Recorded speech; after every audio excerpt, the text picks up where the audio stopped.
விவிஷன் நேயர்கள் அனைவருக்கும் வெங்கடேசன் மத்தின் அன்பு வணக்கம். இன்றைக்கி பரபரப்பாக ஒரு செய்தி அடிபட்டுருக்கு. தமிழக வெற்றி கழகத்தினுடைய கொடியை வர 26ஆம் தேதி அன்றைக்கி தலைவர் விஜய் அவர்கள் அறிமுகப்படுத்த போகிறாங்க. அது என்ன கலராக இருக்கும், அந்த கொடியில் என்ன லோகோ இருக்கும் என்பதை நம்ம கொஞ்சம் பொறுத்திருந்து தான் பார்க்கணும். நான் இவ்வளோ நாள் பண்ணி ஒரு 6 நாள் தானே, வெள்ளிக்கிழமை ரிலீஸ் ஆகுது. அதுக்கு முன்னாடி அவர் கடந்து வந்த சில பாதைகள் இருக்கு இல்லையா, அதுக்குள்ளே கொஞ்சம் போயிட்டு வரலான்னு நினைக்கிறேன். 1974 ஜூன் 22ஆம் தேதி பிறந்த ஜோசப் விஜய் அப்படியே வர்றாரு. சின்ன சின்ன வேஷத்தில் குழந்தை நட்சத்திரமாக வந்து எஸ்ஏசி அவர்கள் இயக்குனர் இருக்கும்போது அவர் நடிக்க வைக்கிறாங்க. 1988 இது எங்கள் நீதி படத்தின் மூலமாக ஹீரோ ஸ்டேஜுக்கு வந்து பண்ணுறாரு. அப்புறம் நாளைய தீர்ப்பு அவர் யாருங்கிறத ஒரு முத்திரை பதிக்குது. ஒரு 3-4 படம் எல்லாம் பண்ணிட்டார்.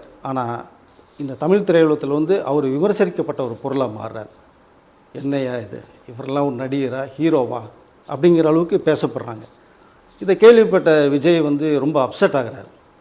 ஏன் நம்மளாம் நடிக்கக்கூடாதா, பண்ணக்கூடாதா அப்படிங்கிற ஒரு மேட்டில் போகிறாரு. இதை அவங்க அப்பா கிட்ட எஸ்விசி கிட்ட வந்து ரொம்ப மூட் அப்செட் ஆகி உட்காந்து ஃபுல்லாக பேசுகிறார். பேசும்போது எஸ்விசி சொன்ன ஒரே வார்த்தை வந்து, நீ நடிகன், நடிக்கிறதுல மட்டும் கவனம் செலுத்தினா போதும், நான் டைரக்டர், உன்னை வச்சு நான் படம் பண்ணுறேன், உன்னை ஹீரோவை நிற்க வைக்கிறது என்னோடய வேலை, விமர்சனங்களை பற்றி கவலையப்படாத. அது விமர்சனம் வரதான் செய்யும். விஜயகாந்துக்கு வராத விமர்சனமாக பயங்கர கருப்பு, பல்லு பெருசு அப்படின்லாம் சொல்லிட்டு இருந்தாங்க. அவர் நிற்கலையா ஹீரோவா, மாஸ் ஹீரோவாக மாறினார் இல்லையா. அவரே நான் ஒரு ஹீரோவை வந்து சட்டமுறை படத்தில் பயங்கரமாக ஃபோக்கஸ் பண்ண படம் சூப்பர் டூப்பர் ஹிட். ஒன்றும் பண்ண மாட்டேன்னா எதை பற்றி கவலைப்படாத, நீ நடிக்கிறது மட்டும் கவனம் செலுத்துன்னு விஜய்க்கு ஆறுதல் சொன்னார். விஜய் அதை மைண்டில் ஃபுல்லாக ஏற்றுக்கிட்டு நடிக்கிறதுல மட்டும் கவனம் செலுத்தினார். இதுக்கிடையில் ரஜினிகாந்த் சில படங்களும் அவரை பார்க்க விரும்பினார், இந்த ஆக்ஷன் கமர்ஷியலில். அப்படி ஒரு தடவை ஒரு 4-5 படம் பண்ணதுக்கப்புறம் பார்க்கும்போது ஆல்பர்ட் தியேட்டரில் பாஷா படம் ரிலீஸ் சூப்பர் டூப்பர்ட்டாக ஓடிட்டுருக்கு. பத்திரிகையாளர் ஷோ நாங்கள் போயிருக்கோம், பயங்கர க்ரௌடு உரையுது. அதில் விஜய் படம் பார்க்க வந்திருக்கார், தனியாக தான் வந்திருக்கார். அந்த இன்ட்ரோல் பேக்கில் எங்களோட ஒரு சின்ன சந்திக்கார் விஜய் அவர்கள். பார்த்து பேசணும், எப்படி சொன்ன, இல்லை நான் ரஜினி ரசிகன். ஒரு ரஜினி ரசிகராக இருந்து தன்னுடைய அந்த தமிழ் இண்டஸ்ட்ரியில் ஒரு பாதையை வந்து அவர் வந்து அப்படி உருவாக்குறார். ஒரு கமர்ஷியல் ஹீரோ, ஒரு ஸ்டைலிஷ், ஒரு மாஸ் அப்படின்னா அது ரஜினி தான் அப்படின்னு அவர் மைண்டில் செட் பண்ணுறார். பாஷா பார்த்துட்டு வந்து படம் ரிலீஸு, அது இன்ட்ரோ பிளாக் முடிச்சுட்டு படம் முடிஞ்சு வெளில வரும்போது வந்து பயங்கரமாக விமர்சனம் பண்ணுறார். இது ஒரு படம் பண்ணணும் அப்படிங்கிற ஒரு ஆசையை வந்து அவர் ஃபோக்கஸ் பண்ணுறார். அது ரிஜிஸ்டர். அப்போ தான் எங்களுக்கே தெரியுது விஜய் வந்து ஒரு ரஜினி ரசிகர் கூட வெறின்னு கூட சொல்லலாம், அவ்வளோ பிடிக்கும் அவருக்கு. இது எங்களுக்கு தெரியும், உண்மையான செய்தி இது. ஸோ அப்படியே படங்கள் வருது, பண்ணுறாரு. அப்போது சில குடும்பப்பாங்கான படங்கள் பண்ணுறாரு. பூவே உனக்காக, காதலுக்கு மரியாதை, சில படங்கள் பண்ணார். சூப்பர் டூப்பர் ஹிட் ஆகுது படம். பட் இவர் மைண்டுக்குள்ளே அந்த பாஷா தான் மைண்ட் செட் பண்ணியிருக்காரு. ஒரு கமர்ஷியல் ஹீரோவா ஆகணுங்கிறது தான் அவருடைய மெயின் குறிக்கோளாக இருக்குது. அந்த லவ் சப்ஜெக்ட், ஃபேமிலி என்டர்டைன்மெண்ட் கொஞ்சம் அப்படியே வந்து ஒரு ஆக்ஷன் பிளாக்கில் போகலாம் அப்படின்ட்டு ட்ரை பண்ணுறாரு, போகிறாரு. சில படங்கள் வந்து அவ்வளோ பெருசாக வரவேற்பு தரல அவருக்கு. இருந்தாலும் அவர் மைண்ட் செட் பண்ணிட்டே இருக்கார். அந்த கேப்பில் வந்து டாக்டர் ரமணா அவர்கள் வந்து ஒரு கதையை சொல்கிறார். திருமலை அப்படிங்கிற ஒரு டைட்டிலில் ஒரு லீடு தான் கொடுக்குறாரு. சும்மா ரோட்டில் கிடக்கிற ஒரு சின்ன இரும்பு தகுடு, அது பாட்டுக்கு இருக்குன்னு போனாங்கன்னா யாருக்கு பிரச்சனை இல்லை.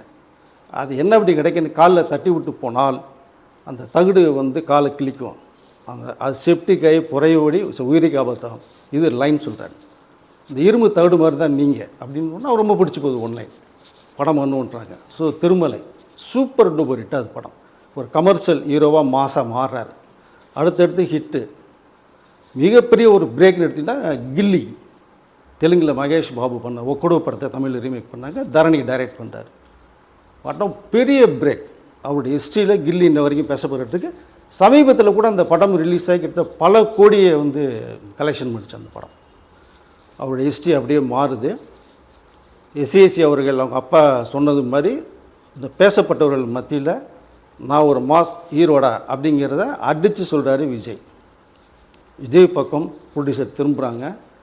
பல படங்கள் புக் ஆகுது. அவருடைய ரேஞ்ச் உயர்ந்துக்கிட்டே போகுது. பேசப்பட்டது மத்தியில் அவர் பார்க்குறாரு, நான் தாண்டா அப்படிங்கிறது மாதிரி ஒரு புண்ணையோட விஷயத்தை சொல்லாமல் பார்க்குறாரு. போய்கிட்டே இருக்கார் ட்ராவலில். இதுக்கிடையில் அவருக்கு அடுத்த கிட்ட வந்து ஒரு ஸ்டேஜ் போகணும். சினிமாவில் நடிக்கணும்னு வந்தார், பேசப்பட்டாங்க. ஸோ நடிகை நான் மாறினார், மாஸ் ஹீரோவாக நிற்கிறார். அடுத்த ஸ்டேஜ் ஒன்று அப்படியே போகணுன்னு ஆசைப்படுறாரு. அவருடைய ஆசை வந்து அரசியல் பக்கம் லைஸாக திரும்புது. அப்போது தலைவான்னு ஒரு படம் டாக்டர் ஏ விஜய் அவர்கள் பண்ணுறாங்க. டைம் டு லீட் அப்படிங்கிற ஒரு கேப்ஷனை வச்சு படம் பண்ணுறாங்க. அதில் பார்த்தீங்கன்னா ஒரு ஷாட் வந்து விஜய் நின்றுட்டுருப்பார், கையை மட்டும் இப்படி காமிப்பார், கீழே ஃபுல்லாக மக்கள். அந்த கேப்ஷனை ஃபோட்டோஸ் எடுத்து போட்டு தலைவா அப்படின்னு படம் பண்ணுறாங்க. இது அந்த பீரியடில் இருக்கிறவங்களுக்கு என்ன விஜய் படத்தில் இப்படி ஒரு டைம் டு லீட் அப்படிங்கிற ஒரு லைன் வருது, ஹெட்டிங் என்ன அப்படின்னு வாட்ச் பண்ணி பார்க்கணும்னா அது அரசியல் சம்மந்தப்பட்ட படம் அப்படிங்கிறது மாதிரி ஒரு விஷயத்தை கன்வே பண்ணுறாங்க. இந்த படம் வர்றதுக்கு சில ப்ராப்ளம் வருது, படம் ரிலீஸ் ஆக முடியல. இவருக்கு நிறைய சங்கடங்கள் வருது, மன உளைச்சல் அதிகமாக இருக்குது விஜய், என்ன பண்ணலாம் அப்படின்ட்டு. அப்போ கொஞ்சம் சரி இது சரியான டைம் இல்லைங்கிறத அவர் கொஞ்சம் புரிகிறாரு. கொஞ்சம் பின் வாங்கி பண்ணும்போது படம் ரிலீஸ் ஆகுது.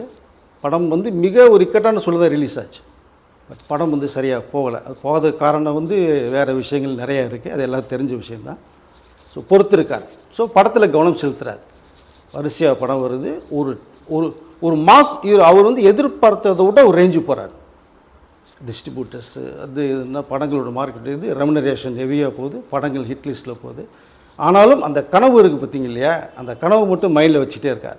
அவர் மனசில் ஒன்று வச்சார்னா அதை வந்து நிவர்த்தி பண்ணாமல் அவர் வந்து விடுறதாவே கிடையாது. அதை இந்த ஹீரோவாக பேசுனவங்களுக்கு மத்தியில் அடித்து சொன்னார் இல்லைங்களா, ஹீரோவானார். இப்போ அரசியலில் சரியான சந்தர்ப்பத்தை எதிர்பார்த்துருந்தார். இப்போ அந்த வாய்ப்பு அவருக்கு வந்திருக்கு.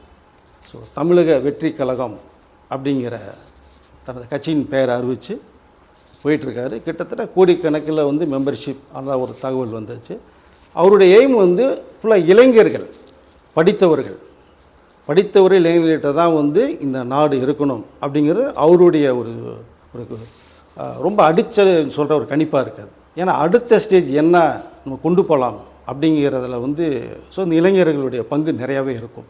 கிட்டத்தட்ட படித்தவர்கள் தான் அவர் மெம்பர்ஷிப்பில் நிறைய பேர் ஆகியிருக்காங்க. ஸோ கோடிக்கணக்கில் வந்தாச்சுன்னு வச்சுங்க. 2026 நேரடியாக களத்தில் இறங்கிறத அறிவிப்பு கொடுத்துட்டார். ஸோ வர 26ஆம் தேதி கட்சி கொடியை வந்து அவர் அறிமுகப்படுத்த போகிறார். அது எந்த அளவில் இருக்கும் எப்படிங்கிறத நம்ம பொறுத்திருந்து பார்க்கலாம். அண்ணாவர்கள் உருவாக்கிய ஐயா கலைஞர் அவர்கள் மேடையில் பேசும்போது என் உயிரிலும் மேலான அன்பு உடன்பிறப்புகளே, எம்ஜிஆர் அவர்கள் பேசும்போது என் இரத்தத்தின் இரத்தமான உடன்பிறப்புகளே, அம்மா ஜெயலலிதா அவர்கள் பேசும்போது மக்களால் நான், மக்களுக்காகவே நான் அப்படின்னு சொல்லி ஒரு அந்த மந்திரத்தை சொல்லி வச்சுருந்தாங்க. அந்த மந்திரம் கூட நம்ம எடுத்துக்கலாம். மக்கள் மனதில் வந்து அவங்க நிரந்தர வந்து இடம் பிடிச்சாங்க, ஒரு பேசப்பட்டாங்க. அதே மாதிரி விஜய் அவர்கள் வந்து தமிழக வெற்றி கழகத்தினுடைய அந்த தாரக மந்திரத்தை எது ஃபிக்ஸ் பண்ண போகிறார். தலைவா படத்தில் டைம் டு லீட் சொன்னார் இல்லைங்களா, அது மாதிரி இவங்க 3 பேர் சொன்ன மாதிரி அவர் ஒரு வந்து கேப்ஷன் வைக்கணும். கேப்ஷன் வச்சு அவர் மைக்கை பிடிச்சி பேசும்போது அந்த வார்த்தையை அவர் சொல்லணும். அது அவருக்கு வந்து என்ன தோடுதுன்னு சொல்லிட்டு அவருடைய ரசிகர்கள்கிட்ட கூட அந்த ஒரு சாய்ஸை கொடுக்கலாம். அவர் இது மாதிரி இந்த மாதிரி டைம் டு லீட் மாதிரி இந்த மாதிரி கேப்ஷன் வந்து நீங்கள் கொடுங்க அப்படின்னா மக்களும் சரி அவங்களுடைய ரசிகர்களும் சரி நிறைய விஷயங்களை கோடிக்கணக்கான வரிகளை வந்து கண்டிப்பாக விஜய்க்கு வந்து சொல்லுவாங்க. அதில் ஒன்று கூட அவர் செலக்ட் பண்ணலாம். சொன்னவர்களுக்கு ரொம்ப பெருமையாக இருக்கும், நாங்கள் சொன்னதை வச்சுருக்காரு தலைவர் அப்படின்னு சொல்லிட்டு சொல்லலாம். ஸோ அது என்னவாக இருக்கும், கட்சி கொடி என்னவாக இருக்கும், ஏது இருக்கும். 2026 எலெக்ஷன் நேரடியாக அவர் உள்ளே வந்து இறங்குறாரு, அறிவிச்சிட்டாரு. அதுக்கு வேண்டிய ஸ்டெப் வந்து இப்போ எடுத்துட்டார். அனைவரும் வந்து இப்போது 68 படம் கோட் முடியுது. செப்டம்பர் வந்து ரிலீஸ் படம். இதுக்கு அடுத்து வந்து 69 அதான் அவருடைய கடைசி படம்னு அனௌன்ஸ் கொடுத்துட்டாரு. வினோத் டைரக்டர் வந்து ஃபிக்ஸ் பண்ணிட்டாங்க. அது ஒரு அரசியல் கலந்த ஒரு கதையாக உருவாகுது. அதில் வந்து எம்ஜிஆர் அவர்கள் இதே கனியில் வந்து பார்த்திங்கன்னா நீங்கள் நல்லா இருக்கணும் நாடு முன்னேறன்னு ஒரு டைம் பார்ட்டோட வந்து அது வந்து படத்தை ஓப்பன் பண்ணியிருப்பாங்க. அதே மாதிரியே இந்த 69 விஜய் படத்தில் ஒரு சாங் ஒன்று வருது. பரபரப்பாக பேசப்பட்டதுக்கு மாதிரி ஒரு சாங் ஒன்று ரெடி பண்ணலான்னு பிளான் பண்ணிகிட்ருக்காங்க. கதை வந்து பக்கா மாஸ் கதை, மக்களுக்கு போய் சேர்கிற அளவுக்கு ஒரு கதையை வந்து அவர் பண்ணி அவருடைய கடைசி படம் என்றைக்கு பேசப்பட்டுட்டு இருக்கணும் அப்படிங்கிறதுல முழு கவனமாக இருக்கார். அது கிட்டத்தட்ட உருவாக்கிட்டு இருக்கு. இப்போ இந்த கோட் முடிஞ்ச உடனேயே அதனுடைய வேலை ஆரம்பமாகுது. அந்த படத்தை முடித்து கொடுத்துட்டு அதற்கு அடுத்து உடனடியாக ஃபுல்லாக தமிழகத்தில் ஃபுல்லாக சுற்றுப்பயணம் செய்ய போகிறார். இந்த 69 படம் முடிஞ்சோடனே அவருடைய இந்த கட்சியின் கொடியை வர 26ஆம் தேதி ரிலீஸ் பண்ண போகிறாரு.